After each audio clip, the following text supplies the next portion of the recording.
I cannot tell you how many conversations I have had about my own career that include the question, have you spoken with Nely Galn? Why? Because she is a mega connector, a generous mentor, and all-around OG. She's a media executive, an entrepreneur, Emmy Award-winning producer, founder of the Adelante movement, and author of the New York Times bestselling book, Self-Made.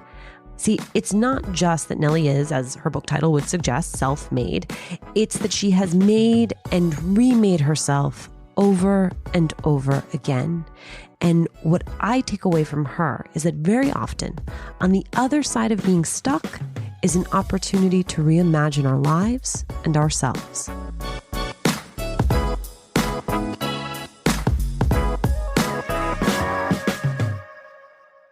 The Nely Galn. Thank you so much for doing this. Alicia, I'm so proud of you and I'm so happy to be here with you. You're my next generation, my mini me. This weekend I was in New Mexico and I turn on the TV and who's there? My little Alicia, who's grown up. My little Cubanita. No me diga. I'm at that age where for someone to call me, little anything makes me very happy. So thank you. Nely, yes. Tell me about a time in your own life when you felt stuck. Oh my God, Alicia, I feel stuck many, many, many times, including right now. I think this idea of rebooting, this idea of being stuck is part of life. I always say I've had to turn fear and failure into my best friends, which is true. You have to, because it shows up so much. And I think feeling stuck shows up maybe the next most amount of times. I was you 20 years ago, right? So, when I was your age, I had a lot of the issues that I'm sure you're having right now, right? Like a lot of the issues with diversity, a lot of the issues with Latinos not being seen, a lot of the issues. And it kind of got better for a bit. Yay! And it's like your ego comes in. Like, I'm doing this. I became the first Latina president of a network. I did, and I worked my way up. And then it kind of starts going backwards. It sways the other way. And then you wake up at 50 and you go, oh my God, we're still talking about this? And it's not resolved. So I learned at this early age, and maybe it's also my Cuban background, that if I really wanted to change the world, I had to change myself first. And every opportunity to change yourself. So let's talk about being stuck. Being stuck is an opportunity to look inward. And I'm not saying it's easy. It's not easy for me. And I've done it over and over and over again. I mean, if you look at my trajectory, I ran a network. I became Tyler Perry, and then I stopped and I went back to school and got a doctorate. I mean, kind of a crazy move.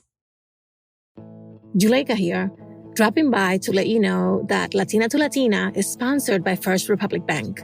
First Republic has made it their mission to understand their clients' needs and provide them with an unparalleled level of service. I can confirm I opened an account earlier this year. With their relationship-based approach to banking, First Republic provides tailored solutions to individuals and businesses at any stage of life. Whether it's opening a savings account, buying your first home, or starting a family, First Republic's commitment to personal service is designed to change the way you feel about banking. See for yourself how clients always come first at First Republic Bank. Visit firstrepublic.com today to learn more. That's firstrepublic.com. Member FDIC, Equal Housing Lender. I want to tell you about a podcast that we've recommended before, and I know a lot of you love. It is called Spanish Aki Presents. Each week, comedians and besties, Carlos, Raiza, Oscar, and Tony, bring you the best of comedy and conversation with guests like Nicole Byer, Julian Castro, Bowen Yang, and Mr. 305 himself, Pitbull. They get into everything from 90s reboots to whether it's okay to date your best friend's ex. And if you're asking yourself, do I need to know Spanish to enjoy this podcast? The answer is no, but you might learn a little along the way. Listen to Spanish Aki Presents on Stitcher, Apple Podcasts, or your favorite podcast app. As you made each of those moves, were there core questions that you learned to ask yourself? Yes. Great question. I think the number one question is, what is my true purpose on this earth? What am I uniquely good at? I look at us in TV, right? And I think I kind of, in a weird way, fell into TV. And I was good at it because I'm very organized. And I love storytelling. It had so many of the elements that I really enjoyed. But I guess when 2008 happened, the economy crashed. My son was 8 years old. He was not doing well in school. And he said to me, Mom, I hate school. And you know what? I'm not going to go to college because you never finished college and you've done really well. And I thought to myself, you know what? Maybe I have to take a really big detour in this moment. And it was always my dream to go back to school. I mean, I didn't drop out of school because I didn't like school. I dropped out of school because when I was a teenager, I was basically Lisa Ling. I was offered to be a reporter on the teenage version of 60 Minutes. And so I got into TV in this circuitous way. And then I lucked out because that job led me to getting on this producer network correspondent program at CBS in Boston. But that really wasn't my path either, because then I got offered to be a station manager of Channel 47, which was not Telemundo yet. It was a local station. And that sort of spoke to me because I wanted to go work for Norman Lear and Jerry Parenchio. So I had always made these decisions based on people pursuing me in a way. And in 2008, I thought, what do I want? If I were going to die in a year, what would I regret? And by the way, I'm asking myself that question now. And in 2008, I thought I'd regret that I didn't go back to school. Even if I go back for a year and I hate it, at least I gave it a shot. And because I'm an overachiever, I thought, what do I want to learn? And I thought, I don't want to learn business because I already know business. I've learned it on the job. I don't want to learn journalism because I did those things. I've worked for so many messed up people in the entertainment industry. I want to understand the psyche. And I also want to do my own work. I also realize I have damage from my childhood, from being an immigrant, from having these Cuban parents. I want to work through that because I see a lot of people that get to an older age and they're successful and they're rich, but they're messed up. So I went to psychology school. And when I got there, I found that there was a program that was a 6-year program, master's and doctorate, that you could do in 4 years, year round. And I basically said to myself, can I really leave my security blanket of TV for 4 years? And I go, I'm going to try. But tell me, what was the risk assessment there? Because you had to be assessing the risk. So the risk assessment, number one, was if I stay in TV, because that was such a bad year, we were all being asked to do shows for a lot less money. So I was going to take a smaller quote for my work. And I always think I'm broke and I'm going to die because that's what immigrants do. In fact, it's so weird that we were having this conversation because this weekend I went to see one of my best friends in New Mexico, who's the same person I went to see in 2008. And I said, I'm going to be broke if I don't keep working. And she's like, let's write down how much money you have. Let's write down how many assets you have. Let's do the math, even at the worst case scenario, and multiply it at that time. So multiply it if you live to be 100. You don't have to work another day in your life. Because I had bought buildings. I had done everything that I preach in my book, Self-Made. And she said, you need to walk through the fear of this pain that you have of being an immigrant, thinking it's all going to go away. And you need to do something for you. And maybe that's part of your lesson, is to walk through that fear and go to school for 4 years and feel the pain of being afraid that people won't call you anymore, or that you won't get any more business, or that you're not important anymore. Go through that work. And I did it. And I had many panic attacks. I got a call from my agent at the time, who was the number one agent in TV, that, I was like the only Latina that had an agent that big. And he's like, are you having a nervous breakdown? Are you having a midlife crisis? Because he came to me with an offer of a very big show. And I said, I have to turn it down. I'm in the middle of this degree. I have to write a dissertation. My professor in school said to me, the first month I was in school, said, you write like a rapper. Because I wrote like a marketing person. And he goes, here's Strunk and White. You need to learn to write all over again. And I kind of love that he said that to me. because nobody has the balls to tell you the gaps in your education when you become president of a network. So my agent goes, are you insane? You're going to turn this money down and you're going to do it? And I said to him, I'll never forget, I like threw it right back at him.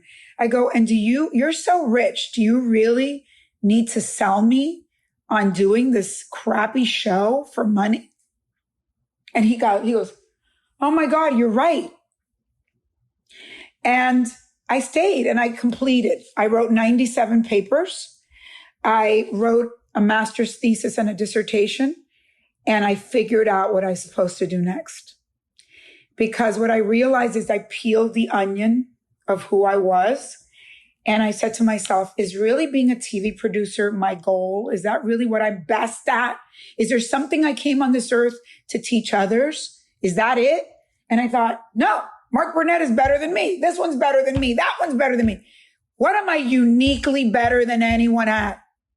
So by 45, I could make decisions because I want to, not because I have to. One of my best friends is Sandra Cisneros, the writer. And she said to me, in life is about doing the 10 times 10. Write down, what are the 10 things that make you unique in your family? What are the 10 things that make you unique in the world you work in? What are the 10 things that make you unique in the town you live in? What are the 10 things that make you unique from your political party? What are the 10 things that make you unique from your religion? Anyway, and you come up with 10 and then say, circle the things that keep coming up. And for me, I did that exercise with Sandra, and she goes, and I took a writing class with her, and I wrote about being in the 7th grade, and my parents couldn't pay for my school, and then I went and sold Avon and paid for my school. You're skipping the best part of that story, though, which I appreciate is for brevity, but I just love that the woman who in your neighborhood sold Avon sort of recruited you. You had one set of standards for that deal. Oh, yeah. She said, why don't I give you some free lipstick and you sell Avon? And I go, 50-50, because I seen it on a TV show. But the point is that at that age, I remember thinking, and you know this, Alicia, because you have a Cuban parent, that our parents have trauma because they lost everything. Other people don't understand why Cubans sometimes act the way we act, even politically. But, I said, my parents had a lot of trauma. So I was very good at making money at an early age. And so I came out of school. I wrote a book. I toured the country teaching Latinas and then other multicultural women about financial literacy and really telling them the truth, like real talk about why we have to be economically independent and we have to be empowered, not just economically, but in all ways. And I realized that was my true calling. So in these moments of stuck is when you find, if you dig, if you do the work, it's when you take yourself to a higher place. I want to ask you something which you sort of alluded to, but as someone who has changed paths, redirected a number of times, there's the work you do internally to get clear about what it is you want to do and the next steps. But then there's also what I find to be some of the hardest work, which is getting everybody else on board. Yeah. That when you say, I think I'm going to go back to school, and your agent, your manager says that is absolutely bananas. What are you thinking? When your partner says that, when your mom says that, how have you navigated that tricky piece? Because I think the first time you switch paths, people are like, okay, that's fine. I think when we start to alarm people, those of us who are polymaths is the second, third, fourth iteration, where to us it presents as, I have so many things I am passionate about and so many things I want to do and I want to eat the whole world. And to people who don't operate that way, it can look a little bit like we're just all over the place. Yeah, I think you have to really listen to your inner voice and intuition. And I think that when you're younger, and I would say, when I was your age, I didn't listen to my inner voice. And also, I have an entrepreneurial gene. Not everybody has that. So I feel very comfortable being self-motivated, reinventing myself, and getting up every day and doing the work it takes to do. Not everybody can do that. And the people that can't do that should find a partner or find someone that is that person, that they can be the number 2 person or the person that actually gets things done for that crazy person. So in that part of my life, it came easier to me.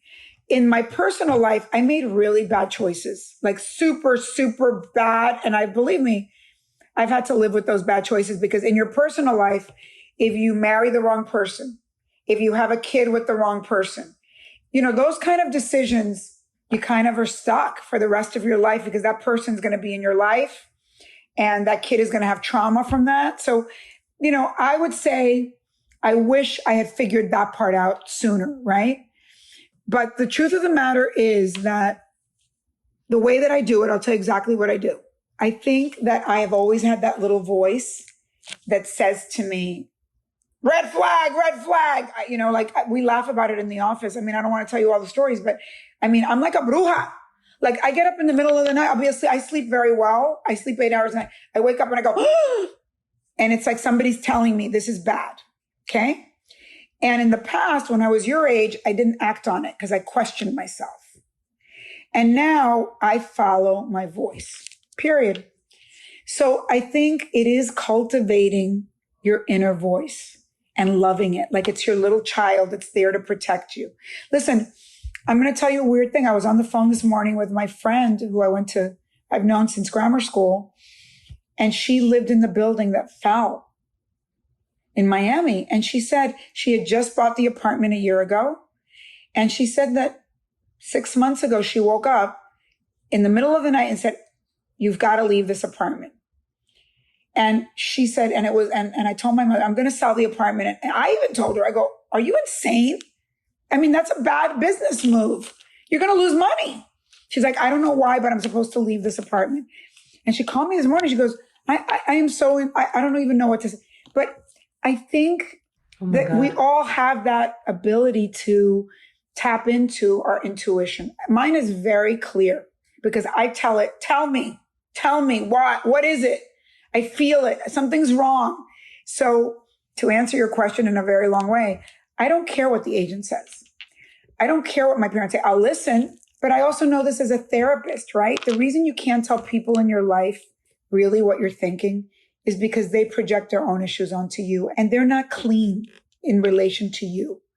The reason it's important to go to a life coach, to go to a therapist, to go to a spiritual, whoever it is, to get advice that's really good, it has to be someone that's clean, that doesn't have a vested interest in what your decision will be.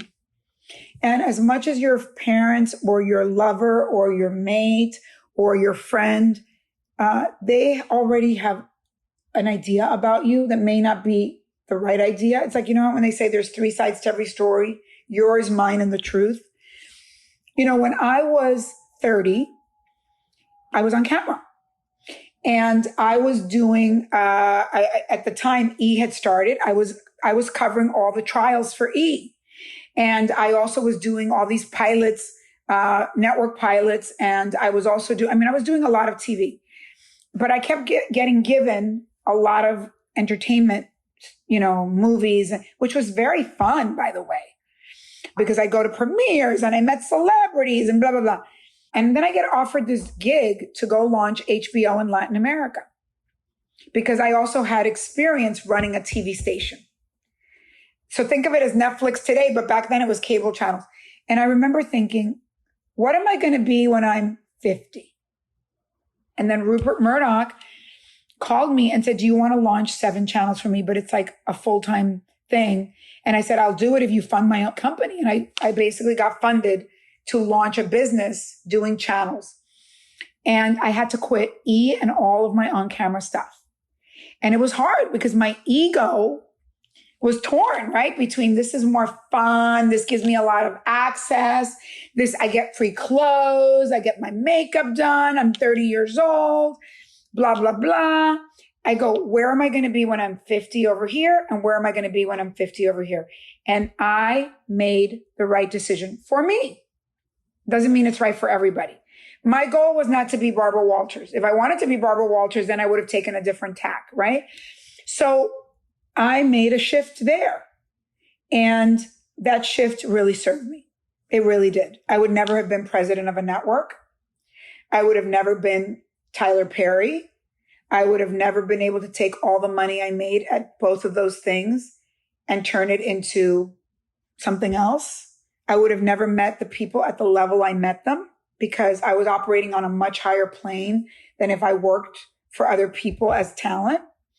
I feel like what I really learned in that time was macro and micro. The big picture and the small picture. The chess pieces and the game plan. And at times I'm a chess piece and I've been a chess piece. And at times I've been in the macro planning. And I think that in this journey of doing self-made and writing a book, it was me also deciding what is the brand I want to create for myself for old age. And it has been the right move for me. My book came out in Spanish, English, and Mandarin. It sold 2.1 million copies in China. I've toured China twice. So it put me in kind of a conversation that is a world conversation versus an entertainment business. And by the way, lucky for me, Alicia, I also, when I was doing all the content, I own the IP. So right now I'm selling all my IP to the streamers of the world. So I still get to play in that world on a different plane. I'm no longer producing shows. I'm the owner of content. I'm the owner of IP that gets to kind of have a little bit of fun in that world as an asset manager, like I was selling stock. And I also think that's important to say that you have to elevate yourself to the place where you are in your life now and not keep doing what you were doing 20 years ago. Nely, thank you so much for this. You know what? I will tell you, I will leave you with one thing, how to break all this down on a daily basis. I think I say this a lot, but it is what I live by. You have to write down, what are the 3 things I'm going to accomplish this year? And one of them could be a career thing. One of them might be a personal thing. And one of them is just laser hair removal. Takes a year to do it. Something really mundane. And then every month you wake up January 1, February 1. Like I'm telling you, routine is a great thing. What are the 3 things I'm going to do this month to get to finish those 3 things at the end of the year? Then every Sunday, what are the 3 things I'm going to do this week to get to those things? And every night before you go to bed, what are the 3 things? It's triaging yourself. And I feel that I'm a turtle. I don't do anything fast, but I do little bits. I take everything into little bites. I write down my things every day. I keep my diary, which I at least write in once a month. And it is my self-psychology. I know what I'm supposed to do. I know what my guiding light is. And by the way, when a problem happens like a pandemic, you pivot, you look at the list again and go, got to change the list mid-year. This isn't going to happen this year. But you don't try to do 50 things and give yourself New Year's resolution of 50 things, or you will fail and you'll feel miserable. Okay, here are my takeaways from this conversation. We've asked a lot of powerful questions throughout this series. Nely offers us 2 more. What is my true purpose on earth? What am I uniquely good at?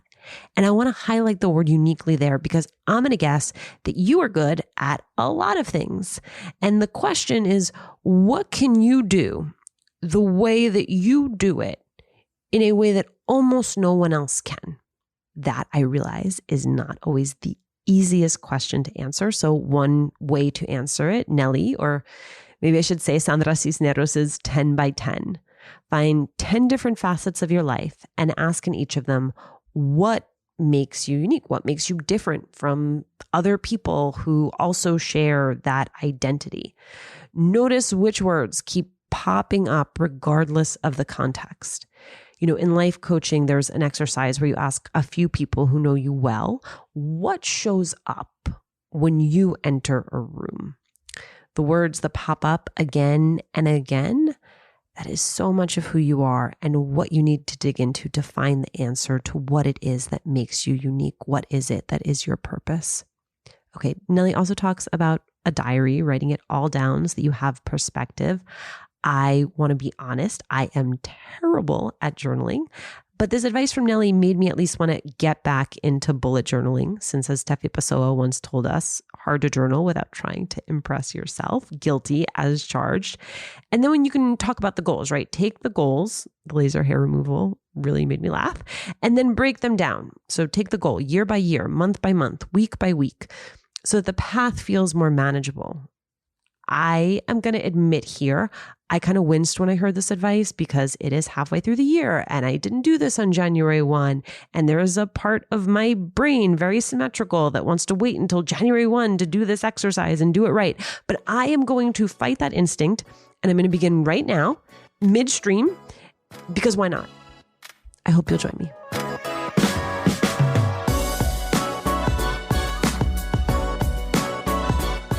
Hey, thank you so much for listening. Latina to Latina is executive produced and owned by Juleka Lantigua and me, Alicia Menendez. Sarah McClure is our senior producer. Our lead producer is Cedric Wilson. Kojin Tashiro is our associate sound designer. Stephen Colon mixed this episode. Jimmy Gutierrez is our managing editor. Manuela Bedoya is our social media editor and ad ops lead. We love hearing from you. Email us at hola@latinatolatina.com. Slide into our DMs on Instagram or tweet us at Latina to Latina. Remember to subscribe or follow us on Radio Public, Apple Podcasts, Google Podcasts, Good Pods, wherever you're listening right now. And remember, every time you share the podcast or you leave a review, you help us to grow as a community.